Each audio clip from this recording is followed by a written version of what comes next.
एक बार की बात है, एक छोटे से गांव में एक अनोखी बिल्ली रहती थी, जिसका नाम था विस्कस। विस्कस कोई साधारण बिल्ली नहीं थी, वह एक बेहद प्रतिभाशाली रसोइया थी। उसके पास एक जादुई स्पर्श था जो किसी भी साधारण भोजन को एक स्वादिष्ट व्यंजन में बदल सकता था। एक दिन गांव में एक बड़ा उत्सव आयोजित किया गया। सभी लोग अपने सबसे अच्छे व्यंजन लेकर आए, लेकिन किसी का भी खाना विस्कस के खाने के सामने नहीं टिका। विस्कस ने एक विशेष प्रकार का सूप बनाया था, जिसमें उसने अपनी जादुई जड़ी बूटियां और मसाले मिलाए थे।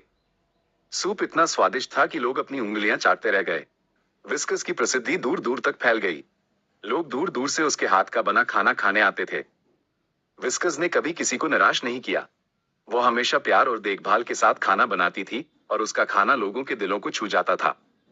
एक दिन एक प्रसिद्ध शेफ विस्कस के गांव में आया। वो विस्कस की प्रतिभा से इतना प्रभावित हुआ कि उसने उसे अपने रेस्तरां में काम करने के लिए आमंत्रित किया। विस्कस ने खुशी खुशी प्रस्ताव स्वीकार कर लिया, और वो शहर की सबसे प्रसिद्ध शेफ बन गई। लेकिन विस्कस ने कभी भी अपने गांव को नहीं भुलाया। वो हर साल गांव के उत्सव में भाग लेती और अपने पुराने दोस्तों के लिए खाना बनाती। विस्कस की कहानी हमें सिखाती है कि प्रतिभा और प्यार से कुछ भी संभव है। विस्कस की कहानी एक प्रेरणा है कि कैसे एक साधारण बिल्ली अपने असाधारण पाक कला कौशल से लोगों के दिलों को जीत सकती है। ये कहानी हमें ये भी याद दिलाती है कि हमें हमेशा अपनी जड़ों को याद रखना चाहिए, चाहे हम कितने भी सफल क्यों न हो जाएं। Like and subscribe my channel.